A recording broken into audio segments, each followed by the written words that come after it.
एक ऐसा आइलैंड जिसके चारों ओर सिर्फ पानी ही पानी था। दूर दूर तक न इंसान की जात। जंगली पेड़ों और जानवरों से भरा ये आइलैंड किसी बुरे सपने की तरह लग रहा था। उसी आइलैंड पर तेज हवा के चलते पेड़ जोर से हिलने लग गए थे और पत्तों की आवाज एक भयानक शोर पैदा कर रही थी। तभी पेड़ की टहनी को अपने हाथों से हटाते हुए एक जंगली लड़की, जिसके बाल धूल से सने हुए थे और उसके कपड़े सड़ गल गए थे, उसकी आंखें चील की आंख की तरह गहरी थीं, लेकिन उनमें अभी खौफ साफ दिखाई दे रहा था। तभी जोर से दहाड़ने की आवाज आती है और वो लड़की बिना सोचे तेजी से भागने लगती है।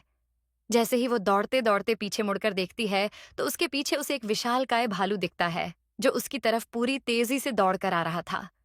उस भालू को देखकर ऐसा लग रहा था जैसे उसे उसका शिकार मिल गया था और आज वो उसका ही सेवन करने वाला था। लड़की पेड़ों की टहनी से लटकते हुए, दौड़ते हुए समंदर किनारे जाने की कोशिश कर रही थी।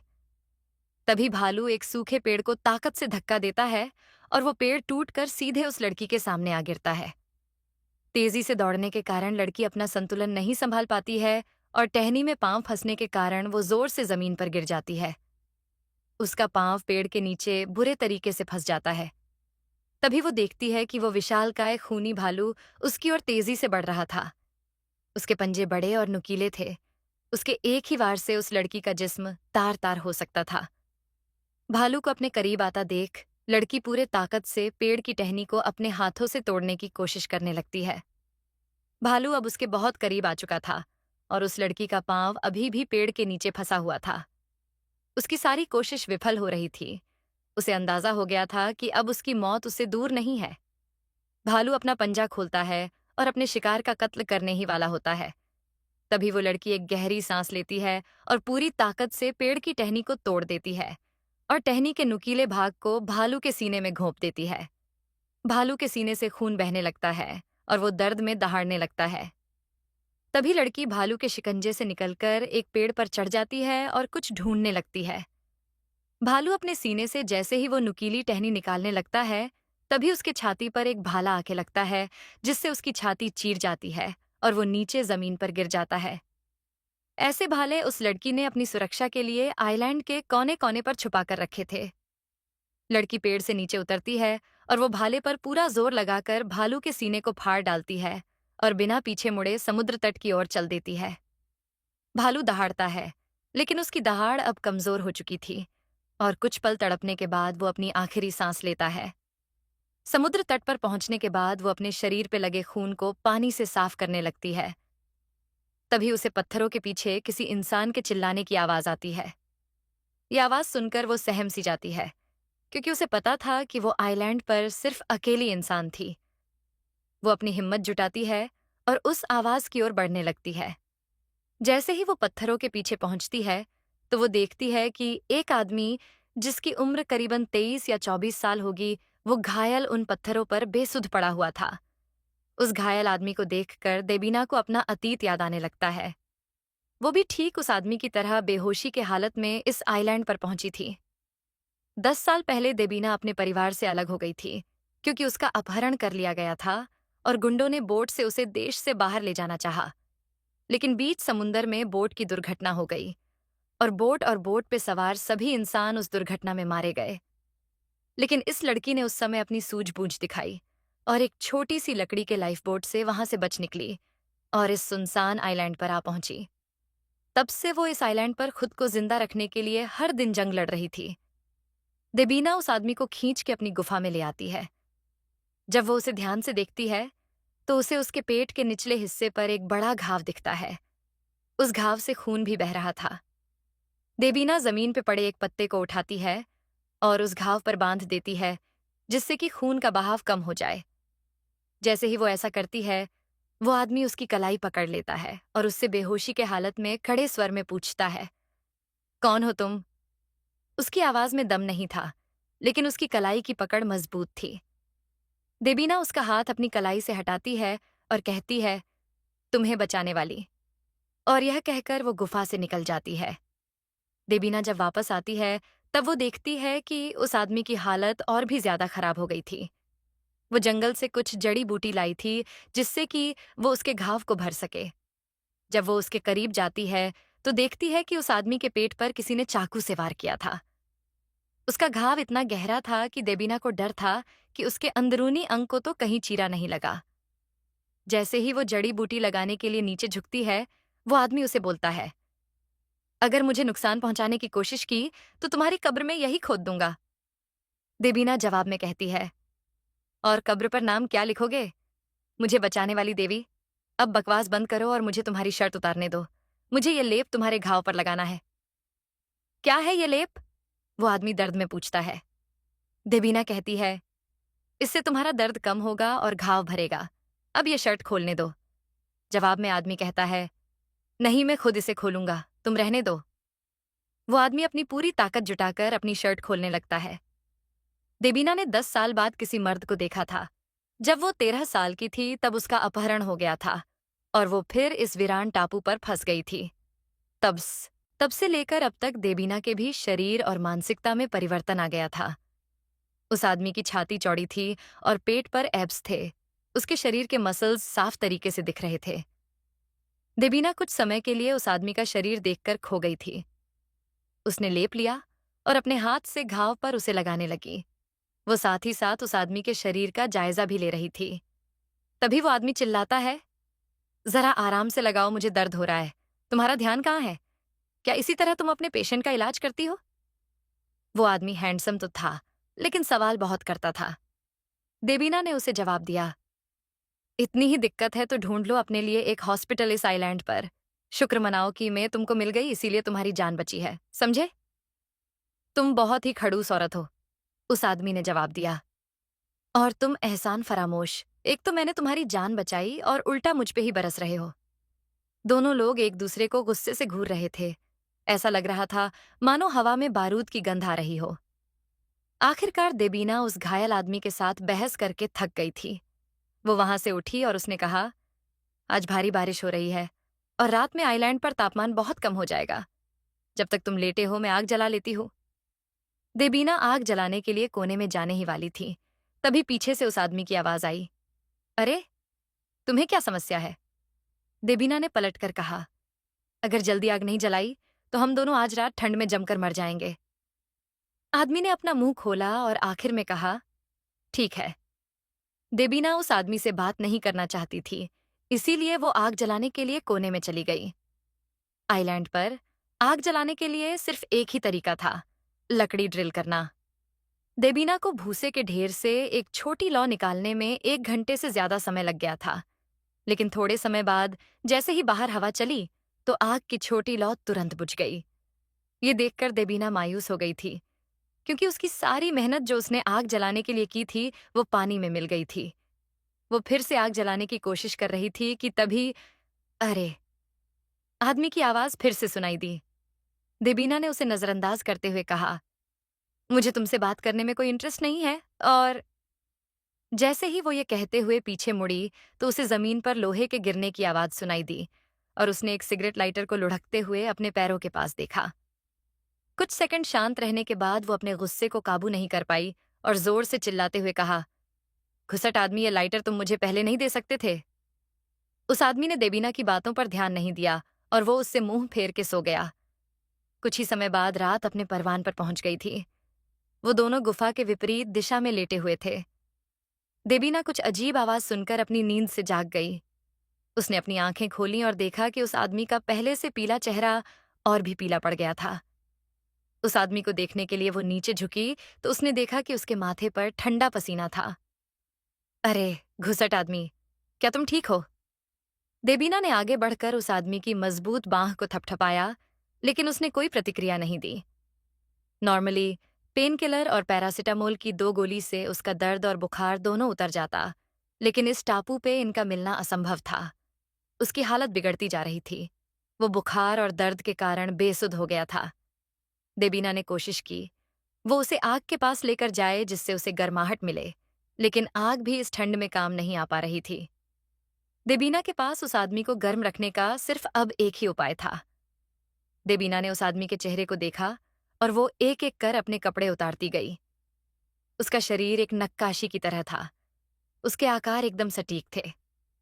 कपड़े उतारने के बाद उसने उस आदमी की शर्ट को पूरी तरीके से खोला और उसकी पतलून के बटन को भी खोला और उससे वो लिपट कर सो गई, जिससे कि उसकी शरीर की गर्मी उसे गर्म रख सके। उसने मन में सोचा, किसी को बचाना बहुत जरूरी होता है, भले ही वो घुसट क्यों ना हो। कहा जाता है कि किसी की जान बचाने से सौभाग्य मिलता है। अगर ऐसा है तो भगवान में प्रार्थना करती हूँ कि इससे मेरा खोया हुआ परिवार मुझे मिल जाए। जिन लोगों ने उसे अगवा किया था वो उसकी जान लेना चाहते थे। इससे साफ था कि उसके रॉय परिवार में कुछ तो गड़बड़ चल रही थी। वो इन्हीं बातों को सोचते हुए बेहोश होकर सो गई थी। अगले दिन जब देबीना की नींद खुली तब उसने देखा कि वो आदमी वहां से गायब था और वो एक कोट से ढकी हुई थी। देबीना ने जल्दी से अपने कपड़े पहने और वो गुफा से बाहर की ओर निकल गई। जैसे ही देबीना गुफा के प्रवेश द्वार पर पहुंची तो उसने दरवाजे पर काले रंग के कोट पहने बॉडीगार्ड की एक लाइन खड़ी देखी। कुछ ही दूरी पर एक हेलीकॉप्टर भी खड़ा हुआ था। ये देखकर देबीना शॉक हो गई थी। इतने सालों से वो यहाँ फंसी हुई थी, सिर्फ इसी आस में कि एक दिन वो इस डरावने आइलैंड से निकलकर अपने परिवार के पास वापस जाएगी। लेकिन अचानक उसे इस आइलैंड पर एक जख्मी आदमी मिलता है और अगले ही दिन वो हेलीकॉप्टर और बॉडीगार्ड के साथ उसे पाती है। उसके मन में बहुत सारे प्रश्न चल रहे थे। थोड़े ही दूरी पर हेलीकॉप्टर के पास हेड बॉडीगार्ड सम्मानपूर्वक उस आदमी से कुछ कह रहा था जो कुछ घंटों पहले उसकी गुफा में था। उस आदमी की शारीरिक फिटनेस सामान्य लोगों से कई गुना बेहतर थी।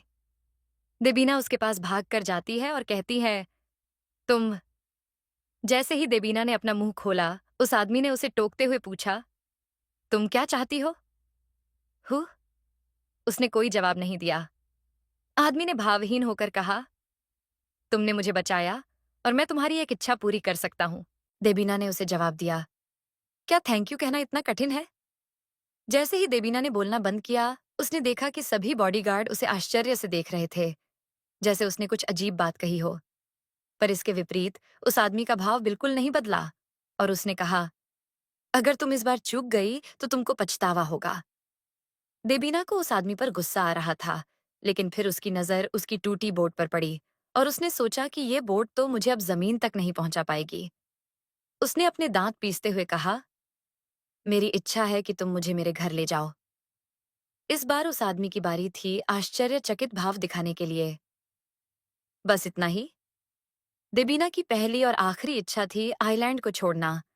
उस आदमी ने उसे ऐसे देखा जैसे वो बेवकूफ हो। वो फिर घूमा और हेलीकॉप्टर की ओर चल दिया और देबीना भी उसके पीछे चली गई। 3 घंटे बाद हेलीकॉप्टर कोलकाता के ऊपर मंडराने लगा। क्या यह वही जगह है? आदमी ने नीचे एक विला की ओर इशारा किया। शायद। देबीना को ढंग से याद नहीं था, क्योंकि जब उसका अपहरण हुआ तब वो सिर्फ 13 साल की थी।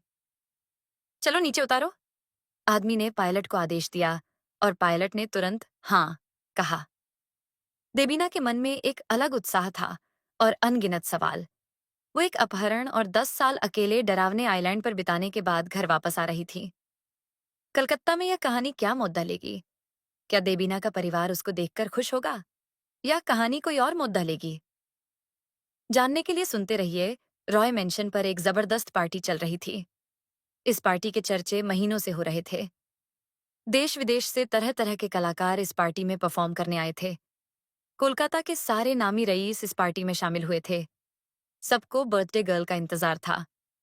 पूरे कोलकाता में यह खबर फैल गई थी कि रॉय परिवार की बेटी को उसके जन्मदिन पर एक बड़ा सरप्राइज मिलने वाला था। सब अपने अपने दिमाग में सरप्राइज को गेस करने की कोशिश भी कर रहे थे। तभी एक इंग्लिश बैंड अपने इंस्ट्रूमेंट बजाना शुरू करता है और स्पॉटलाइट रॉय मेंशन की सीढ़ियों पर जाती है। तभी उस स्पॉटलाइट में एक लड़की प्रवेश करती है। इस लड़की की उम्र करीबन 19 साल होगी। वो लड़की अपनी ड्रेस में भला की खूबसूरत लग रही थी। उसका लंबा गला, तीखी नाक और गोल नीली आंखें किसी हिरनी की तरह लग रही थीं। उसके चेहरे के भाव ऐसे थे जैसे किसी हीरोइन को अभी अवार्ड मिला हो और वो रेड कार्पेट पर चल रही हो। इस लड़की का नाम अर्पिता था और ये रॉय परिवार की वारिस थी। यह पूरा टाइम झाम, नामी गिरामी लोग, सब अर्पिता के लिए ही यहाँ मौजूद था। अर्पिता रॉय मेंशन के लॉन में प्रवेश करते ही मशहूर हस्तियों के एक समूह से घिर गई थी। सब उसकी तारीफ कर रहे थे। अर्पिता, तुम्हारी ड्रेस बहुत सुंदर है। ये एक तारों से भरी गैलेक्सी की तरह लग रही है। क्या ये एलवी का स्प्रिंग लिमिटेड एडिशन है? तुम्हारे पापा कितने अच्छे हैं जिन्होंने तुम्हें इतनी महंगी और नायाब ड्रेस दिलाई। जन्मदिन मुबारक हो, अर्पिता। मैंने सुना है कि तुम्हें डायरेक्टर भंसाली की फिल्म में रोल मिला है। तुम फिल्म बिजनेस में बहुत तरक्की कर सकती हो। जब तुम फिल्मों में पॉपुलर हो जाओ तो हमें मत भूल जाना। अर्पिता ने इसका जवाब बड़ा इतरा कर दिया। फिल्मों का क्या है? मैं तो वहां सिर्फ मौज मस्ती करने के लिए गई हूँ। हमारा परिवार ऑलरेडी पॉपुलर है। हमें फेम की कोई जरूरत नहीं। बल्कि मैं तो कहूंगी आजकल की फिल्में जिस तरह का पैसा कमा रही हैं, उन्हें मुझ जैसे लोगों की सख्त जरूरत है। ओह सॉरी, मैं गलत कह गई। मुझ जैसा और है कहाँ कोई। उसने एक तीखी मुस्कान दी और बोली, मैं दूसरे गेस्ट से मिलकर आती हूँ। तभी अर्पिता की माँ भावना वहां आ पहुंचती है और अर्पिता को खींचकर बाजू में ले आती है और उससे कहती है, क्या तुम्हारे सारे मेहमान आ गए? अर्पिता ने जवाब में कहा, हाँ। क्यों? आप इतनी घबराई हुई क्यों लग रही हो? भावना ने अपने माथे से पसीना पोंछते हुए कहा, आज मुझे एक अजीब सी घबराहट हो रही है। ऐसा लग रहा है कुछ तो गलत होने वाला है। तभी वहां पर एक नौकर घबराहट में आता है और कहता है, मैडम, पार्टी लॉन में दीवान परिवार का हेलीकॉप्टर लैंड हुआ है। दीवान परिवार? अर्पिता की आंखें चमक उठी थीं। माँ, क्या आपने और पापा ने युवराज दीवान को मेरी पार्टी में इनवाइट किया है? क्या यही वो सरप्राइज है? भावना को इसके बारे में कुछ पता नहीं था, तो वह सकपकाकर कुछ कह नहीं पाई। अर्पिता एक्साइटमेंट में झूमकर बोली, इतना बड़ा तोहफा, और यहाँ खड्डी होकर घबराने की एक्टिंग भी कर रही थी। ओह माँ, असल एक्टर तो आप हैं। अर्पिता ने अपने मन में सोचा। दीवान परिवार दुनिया के सबसे अमीर परिवारों में टॉप पर था और युवराज दीवान दीवान ग्रुप का उत्तराधिकारी था। रॉय परिवार युवराज दीवान को अपनी बेटी के जन्मदिन में शामिल होने के लिए आमंत्रित करने के काबिल नहीं था। हो सकता है देबोजीत रॉय ने जो डील दीवान ग्रुप को भेजी थी, उसे युवराज दीवान ने सीरियसली लिया हो और उसी की बातचीत के लिए वो हेलीकॉप्टर वहां आया हो। अर्पिता उत्सुकता से उस हेलीकॉप्टर के पास जाने के लिए कदम बढ़ाती है। तभी उसकी सहेलियां उससे कहती हैं, अर्पिता, तुमने हमें पहले क्यों नहीं बताया कि दीवान परिवार भी तुम्हारी पार्टी में इनवाइट है? मैं अपना मेकअप आर्टिस्ट साथ लाती। तभी एक दूसरे सहेली ने कहा, क्या गजब का सरप्राइज दिया है तुम्हारे पापा ने तुमको। दुनिया का सबसे अमीर परिवार तुम्हारे बर्थडे पे तुमको विश करने आया है। तुम बहुत किस्मत वाली हो, अर्पिता। अर्पिता की आंखों में एक अलग ही चमक थी। वो खुशी में पागल हो रही थी। जैसे ही वो आगे बढ़ने लगी, उसी पल उसने देखा कि उस हेलीकॉप्टर में से एक भिखारी जैसी दिखने वाली लड़की नीचे उतर रही थी। उसके बाल धूल से सने हुए थे। उसके कपड़े मेले और फट्टे हुए थे। वो जंगल में रहने वाली गरीब मोगली की तरह दिख रही थी। पार्टी में आए कोलकाता के सारे रईस गेस्ट भी उस लड़की को देखकर दंग रह गए थे। अर्पिता और सारे मेहमानों के मन में कई सवाल उठ रहे थे। तभी एक मेहमान ने अपनी दोस्त से कहा, दीवान परिवार के हेलीकॉप्टर से एक भिखारन निकली। क्या यही अर्पिता का सरप्राइज था? अगर ऐसा है तो ये उसके साथ कितना बेहुदा मजाक होगा। देबीना चलते चलते अर्पिता के करीब पहुंच जाती है। अर्पिता के मन में अनगिनत सवाल चल रहे थे कि कौन है ये लड़की और ये मेरे बर्थडे पार्टी पर क्या कर रही है। तभी देबीना अर्पिता से कहती है, इस मेंशन का नाम तो सरकार मेंशन हुआ करता था, लेकिन अब ये रॉय मेंशन है। ऐसा क्यों? अर्पिता गुस्से में देबीना को जवाब देती है, इस मेंशन का नाम मेरे पापा के सरनेम पर पड़ा है। तुम्हें कोई दिक्कत? देबीना के मन में कई सवाल चल रहे थे। तभी वो जल्दी से अर्पिता से एक और प्रश्न करती है, क्या नाम है तुम्हारे पापा का? देबोजीत रॉय। अर्पिता ने टशन में जवाब दिया। अर्पिता का जवाब सुनकर देबीना के परखचे उड़ गए थे, क्योंकि देबोजीत रॉय तो उसके पापा थे और उसके सामने खड़ी लड़की ये कह रही थी कि देबोजीत रॉय उसके पापा हैं। उसे कुछ समझ नहीं आ रहा था कि 10 साल बाद उसके साथ ये क्या हो रहा है। तभी अर्पिता खड़ी आवाज में देबीना से पूछती है, तुम कौन हो और मेरी पार्टी में क्या कर रही हो? मैं देबोजीत रॉय और ईशा सरकार रॉय की बेटी हूं। देबीना ने जवाब दिया, क्या तुम्हारा नाम देबीना है? अर्पिता ने आशंका के साथ उससे पूछा। ये सवाल सुनकर देबीना फिर शॉक हो गई कि ये अनजान लड़की जो खुद को मेरे पापा की बेटी बता रही है, उसे मेरा नाम कैसे पता है। उसने अर्पिता से कहा, हाँ, मेरा नाम देबीना है, लेकिन तुम्हें मेरा नाम कैसे पता? मेरी माँ ने मुझे तुम्हारे बारे में बताया था कि तुम्हारा 10 साल पहले अपहरण हो गया था। तुम अब वापस क्या लेने आई हो? अर्पिता ने गुस्से में उससे कहा, मैं अपने घर आई हूँ और तू कौन होती है मुझे रोकने वाली? शायद तू मेरे पापा की नाजायज औलाद होगी। देबीना ने अपनी आंखें चौड़ी कर उसे करारा जवाब दिया। पार्टी में आए मेहमान अर्पिता पर तरह तरह की बातें करने लगे थे।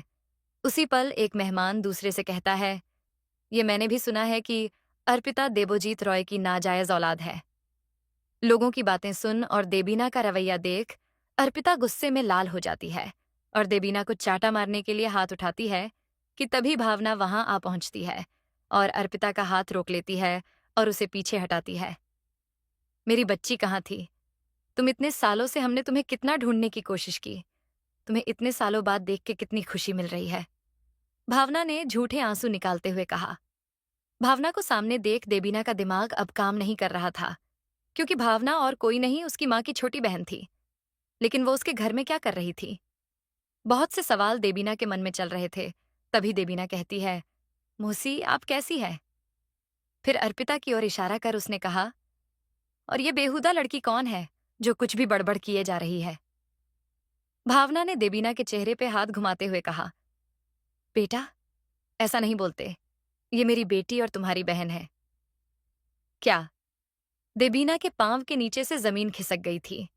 इसका मतलब उसकी मासी उसकी सौतेली माँ बन गई थी और उसकी एक सौतेली बहन भी थी।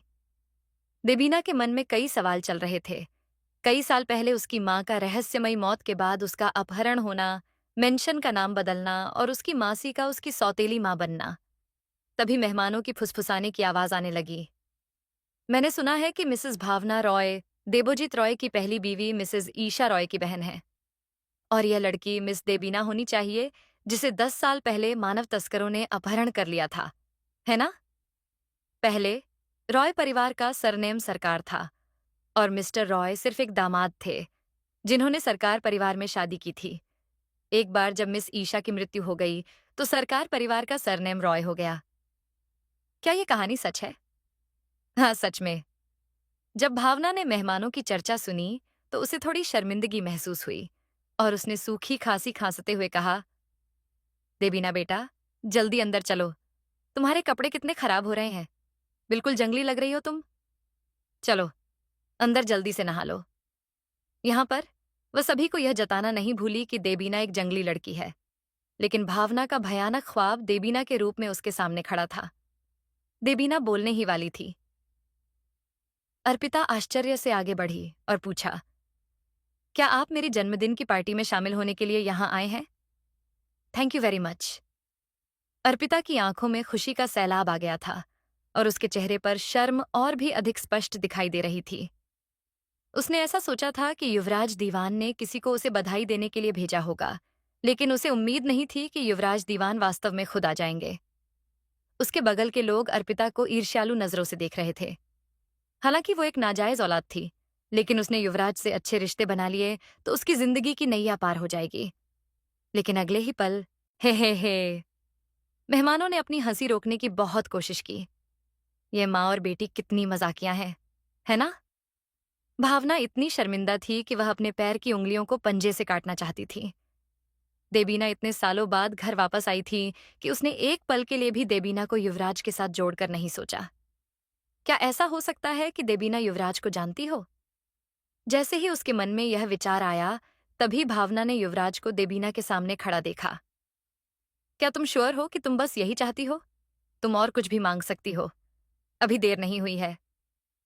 भावना और अर्पिता सहित आसपास के सभी लोगों ने देबीना और युवराज को अचंभे से देखा। ये क्या हो रहा है? क्या यह भिखारी युवराज दीवान को जानती है?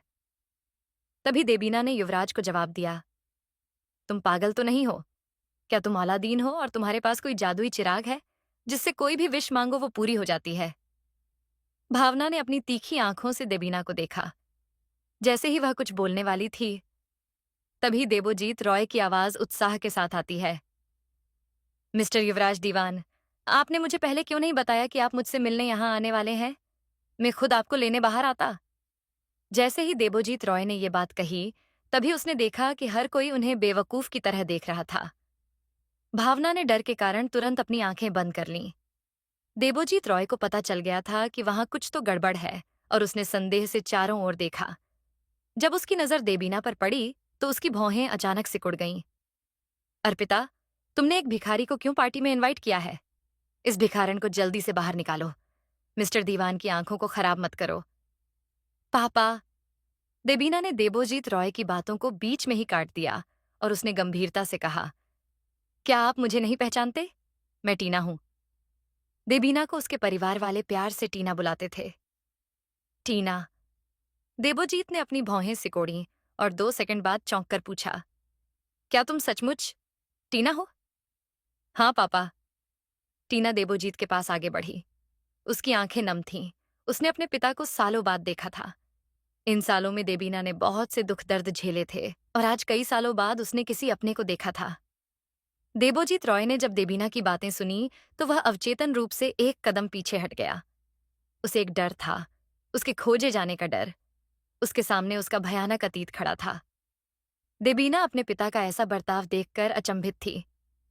इतने सालों बाद उसकी अगवा की हुई बेटी वापस आई थी और उसके चेहरे पर खुशी से ज्यादा डर दिखाई दे रहा था। देबीना ने अपने पापा से कहा, पापा, इतने सालों में मैंने आपको कितना याद किया। मैं तरसती थी आपसे मिलने के लिए, आपकी आवाज सुनने के लिए। क्या आप मुझे देखकर खुश नहीं हैं? देबीना की बात सुनकर देबोजीत ने ना चाहते हुए अपना हाथ उठाया और देबीना के कंधे को थपथपाया। मैं खुश हूं बेटा, बहुत खुश। लेकिन मैं अभी चाहता हूं कि तुम पहले थोड़ा फ्रेश हो जाओ। तुम्हारी हालत देखकर लग रहा है कि तुम कहीं मिट्टी पर गिर गई हो। थोड़ा आराम कर लो, फिर हम अच्छे से बात करेंगे। देबोजीत की बातें बड़ी खोखली सुनाई दे रही थीं। तभी अर्पिता का ध्यान युवराज दीवान के कपड़ों पर गया। उसकी शर्ट पर भी झुर्रियां पड़ गई थीं, जैसे कि वो पानी में भीगा हो। अर्पिता ने सोचा, क्या इन दोनों लोगों के बीच कुछ गलत तो नहीं हुआ है ना? लेकिन अर्पिता ने तुरंत इस अटकल को खारिज कर दिया। युवराज दीवान की पोजीशन इतनी उच्च थी कि वह एक गंदी, बदसूरत और बदबूदार जंगली लड़की देबीना को कभी पसंद नहीं कर सकता था।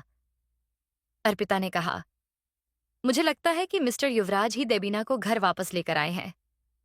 युवराज और देबीना ने अर्पिता की बात पर कोई प्रतिक्रिया नहीं दी। लेकिन अर्पिता की बात सुनते ही देबोजीत रॉय की आंखें चमक उठीं। उसे लगा कि उसकी बेटी उसके लिए दीवान परिवार तक पहुंचने की एक सीढ़ी बन सकती थी। तभी वो युवराज से कहता है, धन्यवाद मिस्टर दीवान। अगर आप यहां तक आ ही गए हैं तो आप थोड़ा फ्रेश होके चेंज कर लीजिए। आपकी शर्ट भी गली हुई नजर आ रही है। आप हमारे वार्डरोब से कोई भी कपड़े चुन सकते हैं। फिर आप चाहे तो हम एक कप चाय भी पी सकते हैं। युवराज उसका प्रस्ताव ठुकराना चाहता था, लेकिन उसने ऐसा नहीं किया। उसको स्थिति का अंदाजा था, इसलिए उसने हाँ कह दिया। वही देबीना को लग रहा था कि उसके पिता उससे ज्यादा युवराज में ज्यादा रुचि रख रहे थे। उसके सामने सवालों का पहाड़ खड़ा था। वो अब इस घर और उसकी जिंदगी से जुड़े सारे राज को जानना चाहती थी।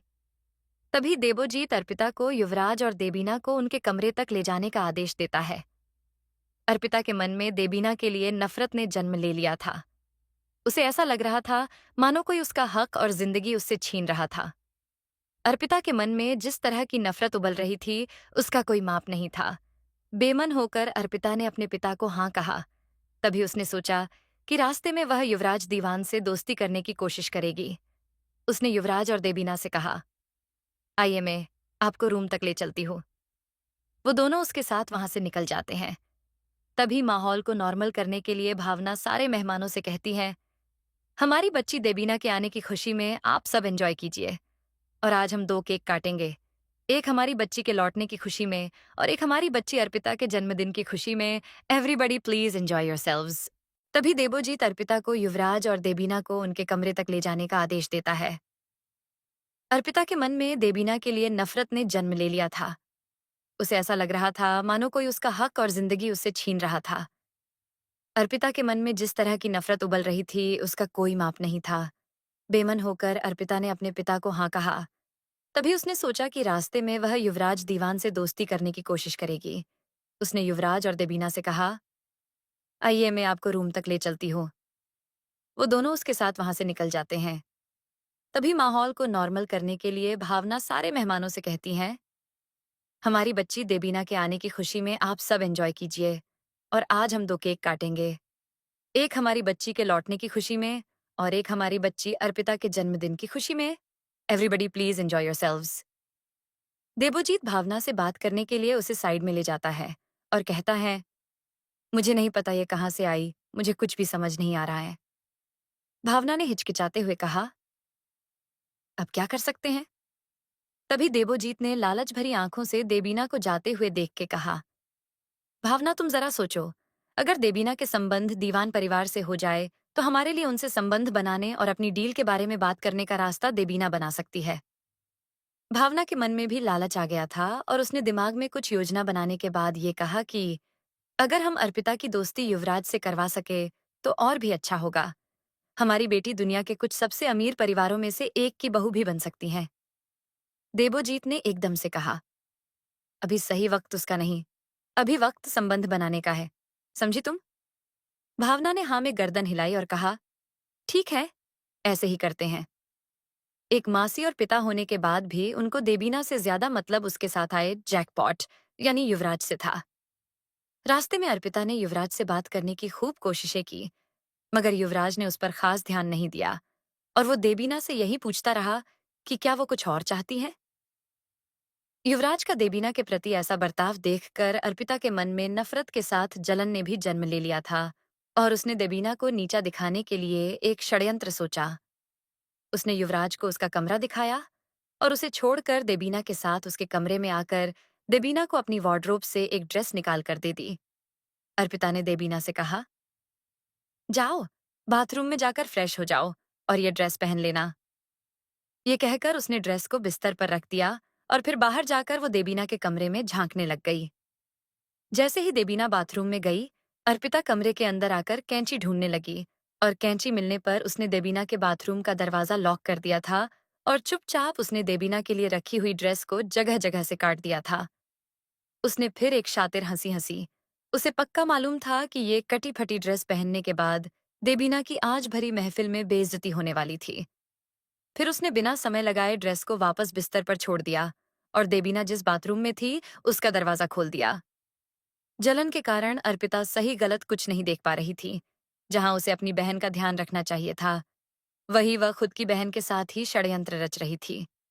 बाथरूम में शॉवर लेते हुए देबीना के मन में कई सवाल आ रहे थे। क्या उसके पापा इतने सालों बाद उसे देखकर खुश नहीं थे? क्या उसके पापा ने उसकी माँ को उसी की मौसी के साथ धोखा दिया था? और ये सब सोचते हुए वो फूट फूट कर रोने लगी। उसके आंसू शावर से आ रहे पानी में घुल गए थे। थोड़े समय बाद जब वह ड्रेस पहनने के लिए ड्रेस को उठाने गई, तो तभी वहां से एक कैंची अचानक से नीचे गिरी और उसे वो ड्रेस फटी हुई मिली। वह कैंची देखकर वो समझ गई थी कि उसकी सौतेली बहन यानी अर्पिता ने ही उसे नीचा दिखाने के लिए ये काम किया था। उसे अर्पिता पर बहुत ज्यादा गुस्सा आ रहा था। अर्पिता ये भूल रही थी कि देबीना एक ताकतवर और जंगली आत्मनिर्भर लड़की थी। जंगलों में उसने इतने साल बिताए थे कि ये मुश्किलें उसके सामने बहुत ज्यादा छोटी थीं। देबीना ने झट से अलमारी खोली और वो सिलाई के लिए सामान ढूंढने लगी। पूरे कमरे में छानने के बाद उसे अलमारी के ऊपर रखा सिलाई का डब्बा दिखाई दिया। उसने जल्दी से एक बहादुर जंगली छलांग मारी और सीधा पर्दे को चीरते हुए वो डब्बा नीचे ले आई। फिर उसने देखा कि वहां बहुत सी चादर का ढेर भी लगा है।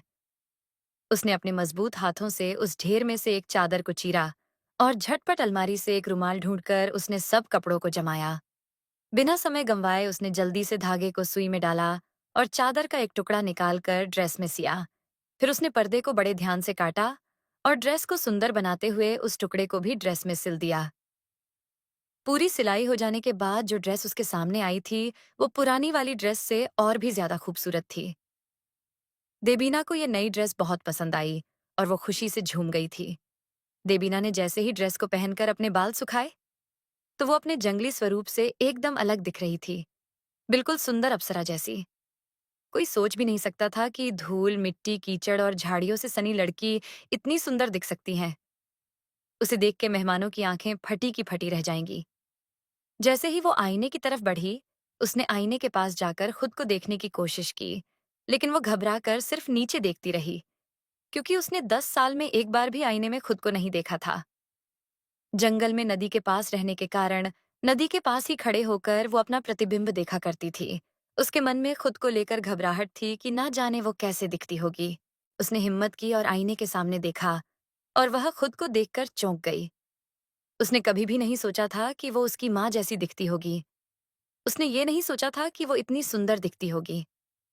उसने अपने चेहरे को हाथ लगाया और बड़ी खुश हुई। उसे खुद को देख के उसकी माँ की याद आ रही थी, और जब उसने अपनी बड़ी-बड़ी सुंदर आंखों को ध्यान से देखा, तो वो उन्हें देखती ही रह गई। वह खुद के रूप से बहुत खुश थी। उसने खुद को निहारने के बाद सोचा कि वो बिल्कुल उसकी माँ के जैसी हैं। उसकी माँ बहुत सुंदर थी। उसे याद आया कि जब वो अपनी माँ के साथ रहती थी तो किस तरह उन्हें तंग किया करती थी। वो कैसे उनके सुंदर बालों से खेला करती थी। उसके बाल भी बहुत लंबे और मुलायम थे, बिल्कुल उसकी माँ की ही तरह। ये सब सोचकर उसकी आंखें भर आईं और वो अपनी माँ को याद करते हुए बिस्तर पर अकेले बैठ गई। उसकी आंखों में आंसू थे। बड़ी-बड़ी आंखों में मोटे-मोटे आंसू बिल्कुल मोती की तरह लग रहे थे। उसने अपने आंसू पोंछे और हिम्मत दिखाई। उसने सोचा कि उसे नीचे जाकर अपने पिताजी को अपना इतना सुंदर रूप दिखाना चाहिए। उसे ये विश्वास था कि उसके पापा बहुत खुश होंगे। पर अगले ही पल वो सोच में पड़ गई कि उसकी माँ से उसकी सौतेली माँ कैसे बन गई। इन सारे सवालों को उसने मन में ही दबा लिया और हिम्मत के साथ वो कमरे के बाहर निकल गई। देबीना पार्टी में धमाल मचाने के लिए बिल्कुल तैयार थी। वो अपनी सौतेली बहन को करारा जवाब देना चाहती थी। वो सारे राज पर से पर्दाफाश करने वाली थी। वही अर्पिता ने देबीना के खिलाफ अपना अगला षड्यंत्र रच लिया था। क्या होगी अर्पिता की अगली चाल? क्या देबीना अर्पिता के षड्यंत्र से बच पाएगी? युवराज और देबीना की कहानी का क्या अंजाम होने वाले था? जानने के लिए सुनते रहिए। बी के कहानी से अर्पिता अपना षड्यंत्र रचकर नीचे वापस पार्टी में आ गई थी। उसे बस उस पल का इंतजार था जब देबीना वो फटा हुआ ड्रेस पहनकर नीचे पार्टी में आए और उसकी जमकर बेइज्जती हो। वो चाहती थी कि मेहमानों के साथ युवराज दीवान को भी ये पता चले कि देबीना कितनी जंगली और असामाजिक लड़की थी। युवराज दीवान अपने कपड़े बदलकर वापस पार्टी में शामिल हो गया था। उससे लोग ऐसे मिलना चाहते थे जैसे मधुमक्खी छत्ते से मिलती है। लेकिन युवराज के बाउंसर्स उसे घेर कर खड़े थे, जिससे कि कोई भी इंसान उसकी परमिशन के बिना उससे बात नहीं कर सकता था। युवराज को अकेला खड़ा देख अर्पिता ने इसे एक अच्छा मौका बनाने की कोशिश की। अर्पिता ने बिना समय गवाए स्टेज पर चढ़कर माइक अपने हाथ में लिया और अनाउंसमेंट करना शुरू करी। लेडीज एंड जेंटलमैन, मैं आप सबका ध्यान यहाँ चाहूंगी। मुझे बताते हुए बहुत खुशी और गर्व महसूस हो रहा है कि हमारे बीच आज इस पार्टी में दीवान ग्रुप ओएनएफ कंपनीज के वारिस युवराज दीवान मौजूद है। प्लीज आप सभी उनके लिए एक जोरदार ताली बजाएं। सभी मेहमान तालियों से युवराज का अभिवादन करते हैं। अर्पिता अपना अनाउंसमेंट जारी रखती है। मैं व्यक्तिगत रूप से मिस्टर युवराज दीवान को धन्यवाद करना चाहूंगी। उन्होंने अपने बिजी शेड्यूल में से समय निकाला और मुझे विश करने मेरे बर्थडे पार्टी में आए। अर्पिता को लग रहा था कि उसके अनाउंसमेंट से युवराज और बाकी सारे मेहमान उससे इम्प्रेस हो जाएंगे, लेकिन ऐसा नहीं हुआ। मेहमान तो अर्पिता के बातों से इम्प्रेस हुए, लेकिन युवराज को अर्पिता के ऊपर चीड़ आ रही थी। वो उसकी बकवास से परेशान हो रहा था। वो सिर्फ इसी सोच में था कि क्या सच में वो जंगली लड़की मुझसे कुछ नहीं मांगना चाहती? क्या वो लड़की बहुत बेवकूफ है या कुछ ज्यादा ही समझदार? और वो अभी तक नीचे क्यों नहीं आई? उसी पल अर्पिता के पास उसकी एक नौकरानी आती है और वो कहती है, देबीना अपने कमरे से निकल गई है मैडम, और वो नीचे पार्टी के लिए आ रही है। अर्पिता के मन में एक और षड्यंत्र का आइडिया आता है। उसके चेहरे पे अपना आइडिया सोच के एक तीखी मुस्कान आ गई थी। उसने बिना समय गवाए तेज चलना शुरू करा और वो फोकस लाइट मैनेजर के पास गई। उसने फोकस लाइट मैनेजर से कहा कि फोकस लाइट मेंशन की सीढ़ियों की ओर घुमा दो, जिससे कि देबीना जब भी नीचे उतरेगी तो सबका ध्यान उसके ऊपर जाएगा, और युवराज दीवान का भी। जब युवराज और सारे मेहमान उस जंगली को फटे कपड़े में देखेंगे, तब उनको समझ आ जाएगा कि वो इस घर में रहने के काबिल नहीं है। पूरी फोकस लाइट अब सीढ़ियों के ऊपर थी और अर्पिता को अब इंतजार था अपनी सौतेली बहन का सीढ़ियों पर आने का। तभी अर्पिता माइक से अनाउंसमेंट करती है, आज एक और खुशी की बात है। मेरी सौतेली बहन आज 10 साल बाद घर वापस आई है और वो बस सीढ़ियों से नीचे उतरने ही वाली है। मैं चाहती हूँ कि आप उसका दिल से अभिवादन करें। सारे मेहमान ताली बजाने लगते हैं कि तभी हील्स की कड़कती आवाज सबको सुनाई देती है। टक टक टक। सारे मेहमान और युवराज बड़े ही ध्यान से सीढ़ियों की ओर देखने लगते हैं कि तभी फोकस लाइट में एक बहुत ही नाजुक हील पहना हुआ पांव का पंजा दिखता है। उस लड़की की एड़ियां इतनी खूबसूरत और नेचुरल थी, मानो किसी हिरनी का पांव हो। जैसे ही वो थोड़ी और आगे बढ़ती है तो उसकी कमर फोकस लाइट में दिखाई देती है। उसकी कमर के घुमाव इतने सटीक थे, जैसे किसी नक्काशी करने वाले ने उसको तराशा हो। जैसे ही वो और थोड़ा आगे बढ़ती है, तो उसका सीना और गला दिखाई देता है। उसके स्तन उभरे हुए थे और गला किसी मोरनी की तरह दिख रहा था। सारे मेहमान अब इस लड़की को पूरी तरीके से देखने के लिए उत्सुक हो रहे थे। जैसे ही वो लड़की आगे बढ़ी, तब सबकी आंखें खुली की खुली रह गईं। एक बहुत ही नायाब ड्रेस पहनी, एक हूर की परी जैसी देबीना वहां खड़ी थी। उसकी आंखें सुरमई, उसकी जुल्फें नागिन की तरह गहरी और काली, और उसके चेहरे का रंग चंद्रमा के जैसा चमक रहा था। सारे लड़के देबीना को देखकर लार टपका रहे थे।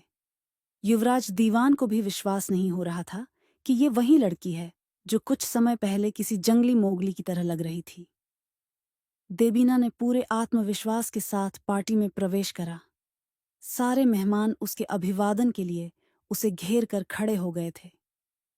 सब उसकी सुंदरता के घायल हो गए थे और सबको ये भी लग रहा था कि देबीना की दोस्ती युवराज दीवान के साथ है, इसीलिए वो सब देबीना से अपनी निकटता बढ़ाना चाहते थे। भावना भी देबीना को देख के शौक थी। वो उसकी बहन ईशा से भी ज्यादा खूबसूरत दिख रही थी। ऐसी खूबसूरती से वो उसकी बेटी अर्पिता को भी हरा सकती थी। भावना ने तभी युवराज दीवान की तरफ देख वो भी देबीना को घूर घूर कर देख रहा था। वहीं दूसरी ओर अर्पिता के पांव के नीचे से जमीन खिसक गई थी। उसका षड्यंत्र उस पर ही भारी पड़ रहा था। देबीना को लोगों से घिरा देख अर्पिता गुस्से से लाल हो गई थी। उसे कुछ समझ नहीं आ रहा था कि देबीना ने कैसे उन कटे फटे कपड़ों को एक नायाब ड्रेस में बदल लिया था, और उसे ये भी नहीं पता था कि देबीना नहाने और ये कपड़े पहनने के बाद इतनी खूबसूरत लगेगी। तभी देबीना अर्पिता के पास पहुंच जाती है और उससे कहती है, धन्यवाद बहन, इतनी खूबसूरत ड्रेस मुझे देने के लिए। देखो, मैं इसमें कितनी खूबसूरत लग रही हूँ। क्या परफेक्ट फिट आया है इस ड्रेस का मुझ पर। अर्पिता देबीना की बात सुनकर अंदर से उबल रही थी कि तभी देबीना उससे कह उठती है, अगली बार जब तुम मुझे ऐसा गिफ्ट दो तो याद रखना कि तुम्हें बदले में मेरे तरफ से भी रिटर्न गिफ्ट मिलेगा। ये कहकर देबीना वहां से आगे निकल जाती है। ये सारी बातें सुनकर उसका गुस्सा इतना बढ़ गया था कि उसे चक्कर आने लगे और वो चकरा कर नीचे गिर गई। जैसे ही वो जमीन पर गिरी, जोर से एक धड़ाम की आवाज आई। उसके सिर पर बालों में लगे क्लिप्स अस्त व्यस्त हो गए थे। उसका चेहरा पीला पड़ गया था और उसके बाल उसके चेहरे पर आकर बिखर गए थे। अर्पिता! भावना चिल्लाते हुए तुरंत मंच पर पहुंची। भावना अपनी बेटी के लिए चिंतित थी, लेकिन फिर भी वह देबीना से बदला लेना नहीं भूली। उसने जानबूझकर चलते हुए जोर से देबीना को अपने कंधे से धक्का दे दिया था। देबीना ने 10 सेंटीमीटर ऊंची हील पहनी हुई थी और वो मंच के किनारे पर खड़ी हुई थी। वो नीचे गिरने ही वाली थी। वो तुरंत रक्षात्मक हो गई और उसने अपना सिर अपने हाथों से ढक लिया था, जिससे कि उसके सिर पर चोट ना आए। देबीना को अचानक से आश्चर्य हुआ कि वह जमीन पर नहीं गिरी, जैसा कि उसे उम्मीद थी, क्योंकि बड़े हाथों की एक जोड़ी ने उसकी पतली पीठ को मजबूती से सहारा दे दिया था और उसका दूसरा हाथ उसकी कमर के चारों ओर लिपटा हुआ था। जब देबीना दोनों पैरों पर मजबूती से खड़ी हो गई, तो उसने अवचेतन रूप से उन हाथों की ओर देखा। ये आदमी और कोई नहीं, बल्कि युवराज दीवान था। उसने देखा कि एक शांत सुंदर चेहरा उसे देख रहा था। इतने ऊंचे हील्स पहनकर क्या तुम गिरकर मर जाना चाहती हो? ऐसा नहीं था कि देबीना ने उन हील्स को चुना था।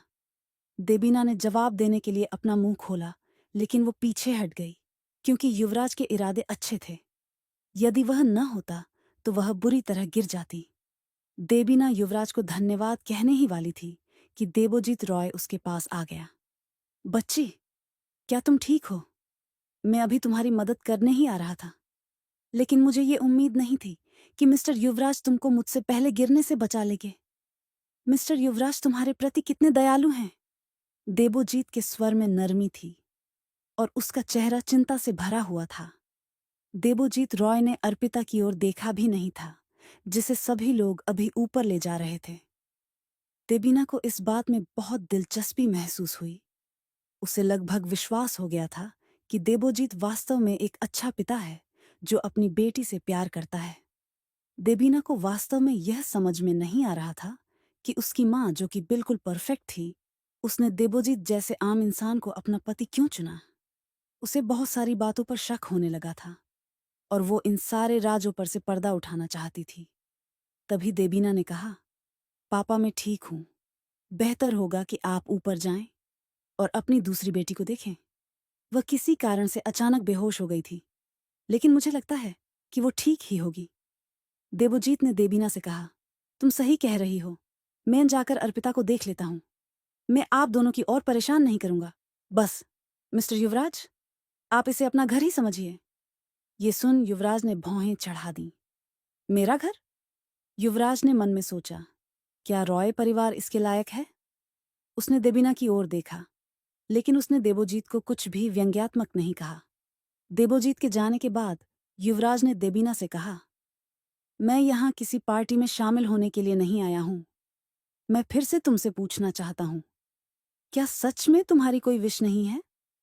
देबीना को कुछ समझ नहीं आ रहा था कि वो युवराज को कैसे हैंडल करे। वो पहले ही अपने घर की पहेलियों को सुलझाना चाहती थी, और अब युवराज का ये सवाल। मेहमानों और उसके परिवार वालों की प्रतिक्रियाओं से ये साफ था कि युवराज देश का एक बिग शॉट था। लेकिन उसने खुद से पूछा कि जब वह आइलैंड पर थी तो उसने कुछ खास नहीं किया। उसने वही किया जो मेडिसिन का ज्ञान रखने वाले व्यक्ति को करना चाहिए था, सिवाय एक चीज के, उसके साथ सोना। लेकिन वह इस बात को भूलना पसंद करना चाहती थी, जैसे कि कुछ हुआ ही नहीं हो। देबीना ने दृढ़तापूर्वक और गंभीरता से कहा, युवराज, मैं तुम्हारी भावनाओं को समझ सकती हूं, लेकिन मुझे सच में इसकी कोई जरूरत नहीं है। देबीना की बात सुनकर युवराज की भौहें अचंभे से सिकुड़ गई थीं। लड़की, क्या तुम जानती हो कि तुम क्या अस्वीकार कर रही हो? दीवान परिवार से मन्नत मांगने का सपना लाखों लोग देखते हैं और किसी नसीब वाले को ही ये मौका का मिल पाता है, लेकिन ये मूर्ख लड़की उसे बार बार मना कर रही थी। युवराज वास्तव में इस बेवकूफ लड़की का सिर खोलकर देखना चाहता था कि क्या अंदर कोई गड़बड़ तो नहीं है। देबीना को थोड़ा अजीब लगा कि युवराज उसे इतनी गंभीरता से एक विश मांगने के लिए बार बार क्यों कह रहा है। उसने कंधे उचकाए और कहा, मैंने तुम्हारा प्रस्ताव अस्वीकार किया और मैं कोई लड़की नहीं हूं, समझे मिस्टर? तो कौन हो तुम? युवराज ने पूछा। मैं देबीना हूं। ओके, मैं समझ गया। तुमने अभी भी यह नहीं कहा है कि तुम क्या चाहती हो। देबीना ने बस मजाक में कहा, अगर तुम मेरी दयालुता का बदला चुकाना चाहते हो तो खुद को मेरे नाम कर दो। अब युवराज की बारी थी और उसे नहीं पता था कि उसे देबीना के सवाल पर क्या कहना है। माहौल थोड़ा ठहरा हुआ सा लग रहा था। देबीना ने सूखी खांसी खांसते हुए कहा, मैं मजाक कर रही थी, इसलिए भूल जाओ, मुझे कुछ नहीं चाहिए। ठीक है, युवराज अचानक से बीच में बोला। क्या? देबीना ने कोई प्रतिक्रिया नहीं दी और चौंक कर पूछा, क्या कह रहे हो तुम? युवराज ने धीमे स्वर में कहा, मुझे वापस जाकर अपने परिवार के साथ तुम्हारी इच्छा पर गंभीरता से बात करने की जरूरत है, क्योंकि यह अकेले मेरी इच्छा नहीं है। रुको। देबीना की आंखें आश्चर्य और निःशब्दता से फैल गई थीं। मैंने जो कहा है उसे तुम गंभीरता से मत लो। मैंने तुमसे कहा था कि यह सिर्फ एक मजाक था। कभी कभी चुटकुलों के पीछे सच्चाई होती है। युवराज ने जवाब दिया, मैं सचमुच मजाक कर रही थी, मुझे तुम में कोई दिलचस्पी नहीं है। देबीना ने ऊंचे स्वर में कहा। युवराज की आंखों में भ्रम था। क्यों? कोलकाता क्या पूरे भारत की लड़की मुझसे शादी करना चाहती है? इसमें मैं शामिल नहीं हूं, भावना ने अपना मुंह घुमाते हुए कहा। वैसे भी मैं तुम्हें बाद में जवाब दूंगा, इसीलिए मैं अभी जा रहा हूं। ये कहकर युवराज वहां से चला गया और उसके बॉडीगार्ड्स ने उसे घेर लिया। अरे रुको, चलो इस पर बातचीत करते हैं। देबीना ने युवराज को रोकने की कोशिश की। देबीना ने उसका पीछा भी किया, लेकिन बॉडीगार्ड्स ने उसे रोक दिया। सॉरी मिस, कृपया रुकें, बॉडीगार्ड ने कहा। नहीं, मुझे उसे साफ साफ कुछ कहना है, देबीना ने विनती की। बॉडीगार्ड वहां से नहीं हटे। यह स्पष्ट था कि युवराज दीवान की अनुमति के बिना कोई भी उससे संपर्क नहीं कर सकता था। कुछ ही पल बाद देबीना ने युवराज के हेलीकॉप्टर को उड़ते हुए देखा। वह परेशान थी। क्या यह आदमी सचमुच उसके मजाक को गंभीरता से ले सकता है? देबीना की परेशानी कुछ समय में दूर हो गई जब उसने सोचा कि कोई भी आदमी इतनी आसानी से इतना बड़ा फैसला नहीं ले सकता। शायद वो उसे डराने के लिए वो सारी बातें कह रहा था। तभी उसकी नजर राय मेंशन के बोर्ड पर पड़ी और उसने सोचा कि इतना बड़ा हमारा सरकार परिवार अब रॉय परिवार कैसे हो गया। ये घर जायदाद जिस पर उसकी माँ और दादी का हक था, अब वो एकाएक उसके पिता का कैसे हो गया था। तभी घर के अंदर से जोर से चिल्लाने की आवाज आती है। ये किसकी चिल्लाने की आवाज हो सकती है? युवराज और देबीना का क्या होगा? क्या अर्पिता देबीना को स्वीकार कर पाएगी? जानने के लिए सुनते रहिए। एक जोर से चिल्लाने की आवाज ने पूरी पार्टी को हिला दिया था। अर्पिता अपने कमरे में चिल्लाकर होश में आई थी। उसने बेहोशी की हालत में सपना देखा कि देबीना ने उससे उसका सब कुछ छीन लिया था। उसका घर, उसके पिता, उसका रुतबा और पैसा, सब कुछ देबीना ने उससे दर्दनाक तरीके से छीन लिया था। जैसे ही उसने अपनी आंखें खोली, उसने देखा कि भावना ने चिंतित भाव के साथ उसका हाथ पकड़ रखा था। उसके बगल में देबोजीत थोड़ा विचलित दिख रहा था और उसे अर्पिता की बिल्कुल भी चिंता नहीं हो रही थी। अर्पिता को अचानक उसके दिल में नफरत महसूस हुई। यह सब उस कुतिया देबीना की शक्ल के कारण हुआ था। अर्पिता क्रोधित और व्यथित लग रही थी। उसके चेहरे से आंसू बह रहे थे। माँ, बेबी, क्या तुम ठीक हो? रो मत, रो मत। भावना को अर्पिता को देख बेहद बुरा लग रहा था। यह देखकर कि अर्पिता अब होश में आ गई थी, उसके बगल में बैठे देबोजीत ने तुरंत व्यक्त किया कि वह नीचे जाना चाहता है। नीचे बहुत सारे मेहमान हैं। भावना, तुम अर्पिता के साथ रहो, तब तक मैं नीचे जाके मेहमानों को संभालता हूं। देबोजीत पलटा और माँ और बेटी के बोलने का इंतजार किए बिना ही जल्दी वहां से चला गया। जैसे ही दरवाजा बंद हुआ, अर्पिता इसे सहन नहीं कर सकी। उसने अपने सामने एक तकिया पकड़ लिया और दरवाजे पर फेंक दिया। माँ, आपने पापा का बर्ताव देखा? मैं अब और बर्दाश्त नहीं कर सकती। मैं चाहती हूं कि देबीना यहां से चली जाए। देबोजीत का व्यवहार देख भावना की आंखें भी गुस्से से भर गई थीं। ये वैसे तो उसकी अनमोल बेटी की जन्मदिन की पार्टी थी, लेकिन हर किसी का ध्यान स्पष्ट रूप से देबीना पर केंद्रित था। भावना ने एक गहरी सांस ली और खुद को शांत होने के लिए मजबूर किया, और फिर वो अपनी बेटी को सांत्वना देने के लिए मुड़ी। बेबी, चिंता मत करो। अगर उसके वापस आने के ठीक बाद उसके साथ कुछ होता है तो तुम्हारे पापा निश्चित रूप से हम पर शक करेंगे। तुम्हें पता है तुम्हारे पापा कितने गुस्सैल हैं, और वो उन लोगों से नफरत करते हैं जो उनकी बात नहीं सुनते। तुमको थोड़ा रुकना चाहिए। तो फिर अब मुझे क्या करना चाहिए? अर्पिता ने अपना चेहरा ढंक लिया और फूट फूट कर रोने लगी। मेरी बर्थडे पार्टी पूरी तरह से बर्बाद हो गई। जब मैं वापस जाऊंगी तो हर कोई मुझ पर पागलपन से हंसेगा। उन लड़कियों को वैसे भी मेरी पीठ पीछे गपशप करना पसंद है। भावना कुछ बोलने ही वाली थी, लेकिन तभी उसी समय अर्पिता की नैनी ने दरवाजा खटखटाया और वो अंदर आ गई।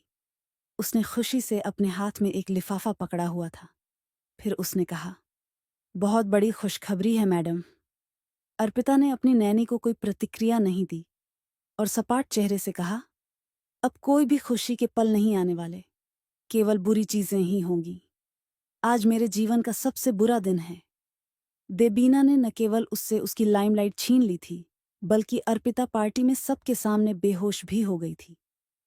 उसे पक्का पता था कि उसकी सहेलियां उसका बाहर मस्साकन उड़ा रही होंगी। तभी भावना ने नैनी से पूछा, बड़ी खुशी की क्या बात है? तुम्हारे हाथ में ये क्या लिफाफा है? नैनी तेजी से आगे बढ़ी और बोली, मुझे अभी अभी एक्सप्रेस डिलीवरी मिली है, जिस पर रॉयल कॉफी अकादमी का स्टैंप लगा है। सच में? भावना ने तुरंत नैनी के हाथ से दस्तावेज की डिलीवरी ले ली थी। जब उसने इसे कई बार खोला और उस पर लिखे शब्दों पर नजर डाली, तो उसने खुशी से अर्पिता का हाथ पकड़ लिया और कहा, बेटा, ये सच में खुशी की बात है। तुम सेलिब्रिटी कॉफी कंपटीशन में फर्स्ट आई हो। Celebrity coffee competition? दुनिया के सभी टॉप बारिस्टा द्वारा आयोजित एक प्रोग्राम था। अगर कोई यह प्रतियोगिता जीतता है तो हमेशा की तरह champion Diwan club late night coffee house का प्रवक्ता बन जाता है। यह एक बड़े सम्मान की बात थी। अर्पिता झट से अपनी माँ के हाथ से वो लिफाफा लेती है और उसे पढ़ने लगती है। वो खबर कंफर्म करने के लिए दोबारा उस पत्र को पढ़ती है और पत्र पढ़ने के बाद वो खुशी से अपने बिस्तर से कूद पड़ती है। मानो कुछ पल पहले उसके मन में छाई मायूसी एकदम से छूमंतर हो गई थी। वो खुशी में झूम रही थी। उसने हंसते खेलते अपनी माँ से कहा, माँ, आपको पता है ये कितनी बड़ी बात है। और ये देखिए, इसमें दीवान अवार्ड्स का वीआईपी इनविटेशन भी है। दीवान अवार्ड्स देश के सबसे बड़े अवार्ड फंक्शन में से एक था। वहां पर अवार्ड मिलना एक बड़े सम्मान की बात थी। तभी अर्पिता ने माँ को गले लगाते हुए कहा, माँ, मुझे भी कॉफी एक्सीलेंस का दीवान अवार्ड्स मिलने वाला है और ये अवार्ड खुद युवराज दीवान मुझे देंगे। क्या बात कर रही हो अर्पिता? तुम्हारे पापा ये जानकर तुम पे गर्व महसूस करेंगे। भावना ने गर्व से कहा। तभी अर्पिता के दिमाग में एक खुराफाती षड्यंत्र का आइडिया आया। उसने बिना समय गवाए ये आइडिया अपनी माँ भावना को बताया। माँ, मैं इस अवार्ड फंक्शन में पापा के साथ उस जंगली देबीना को भी लेकर जाऊंगी। जब वो देश के सबसे बड़े अमीरों के बीच अपनी जंगलियत दिखाएगी तो पापा उसे उसी वक्त घर से बेदखल कर देंगे और मुझे अवार्ड पाता देख मुझ पर नाज करेंगे और अपना असली वारिस समझेंगे।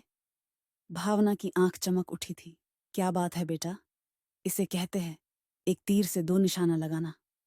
अगले ही पल भावना ने अपना कंगन हाथ से निकाला और उसे नैनी को पुरस्कार के रूप में देते हुए कहा, ये 33 लाख का कंगन सिर्फ तुम्हारे लिए। और एक और बात, तुम्हें उस जंगली देबीना पर नजर रखनी होगी और उसके हर एक हरकत के बारे में हमें आगाह करना होगा। एक जोर से चिल्लाने की आवाज ने पूरी पार्टी को हिला दिया था। अर्पिता अपने कमरे में चिल्लाकर होश में आई थी। उसने बेहोशी के हालत में सपना देखा कि देबीना ने उससे उसका सब कुछ छीन लिया था। उसका घर, उसके पिता, उसका रुतबा और पैसा, सब कुछ देबीना ने उससे दर्दनाक तरीके से छीन लिया था। जैसे ही उसने अपनी आंखें खोलीं, उसने देखा कि भावना ने चिंतित भाव के साथ उसका हाथ पकड़ रखा था। उसके बगल में देबोजीत थोड़ा विचलित दिख रहा था और उसे अर्पिता की बिल्कुल भी चिंता नहीं हो रही थी। अर्पिता को अचानक उसके दिल में नफरत महसूस हुई। यह सब उस कुतिया देबीना की शक्ल के कारण हुआ था। अर्पिता क्रोधित और व्यथित लग रही थी। उसके चेहरे से आंसू बह रहे थे। माँ, बेबी, क्या तुम ठीक हो? रो मत, रो मत। भावना को अर्पिता को देख बेहद बुरा लग रहा था।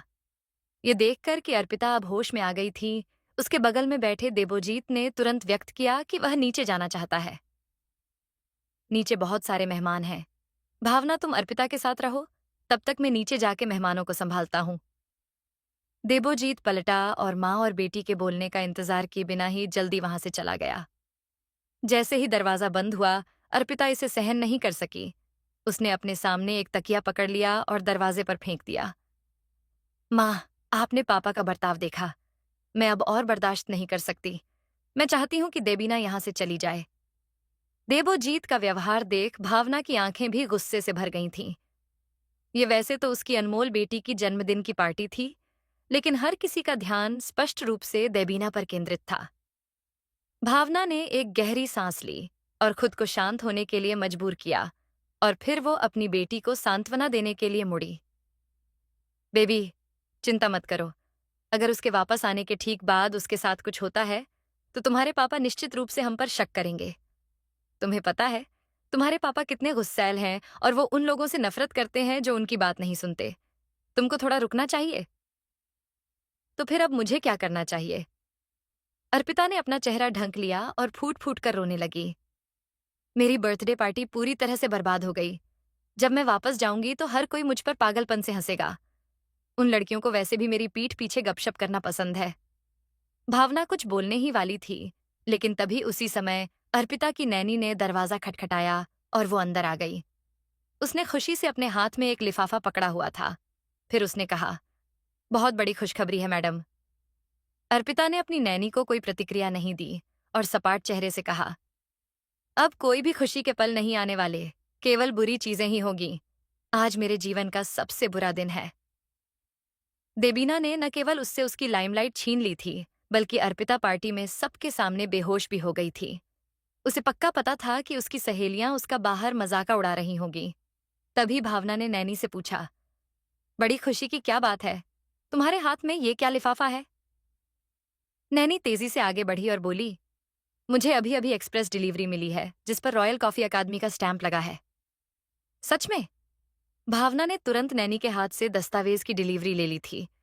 जब उसने इसे कई बार खोला और उस पर लिखे शब्दों पर नजर डाली, तो उसने खुशी से अर्पिता का हाथ पकड़ लिया और कहा, बेटा, ये सच में खुशी की बात है। तुम सेलिब्रिटी कॉफी कंपटीशन में फर्स्ट आई हो।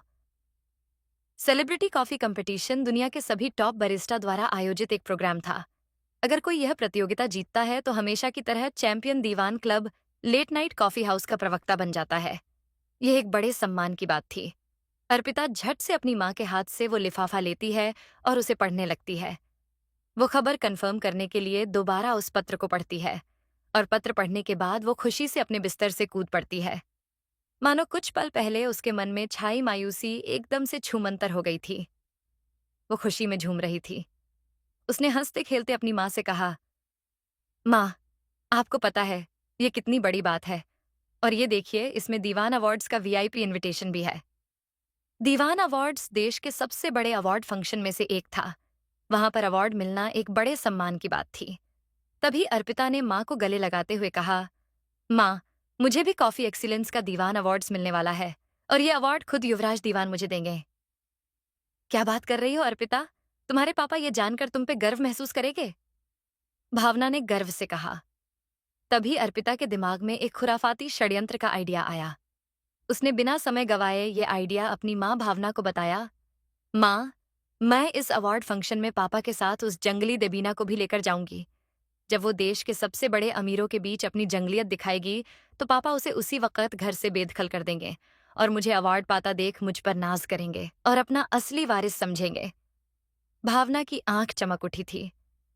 क्या बात है बेटा, इसे कहते हैं एक तीर से दो निशाना लगाना। अगले ही पल भावना ने अपना कंगन हाथ से निकाला और उसे नैनी को पुरस्कार के रूप में देते हुए कहा, ये 33 लाख का कंगन सिर्फ तुम्हारे लिए, और एक और बात, तुम्हें उस जंगली देबीना पर नजर रखनी होगी और उसके हर एक हरकत के बारे में हमें आगाह करना होगा।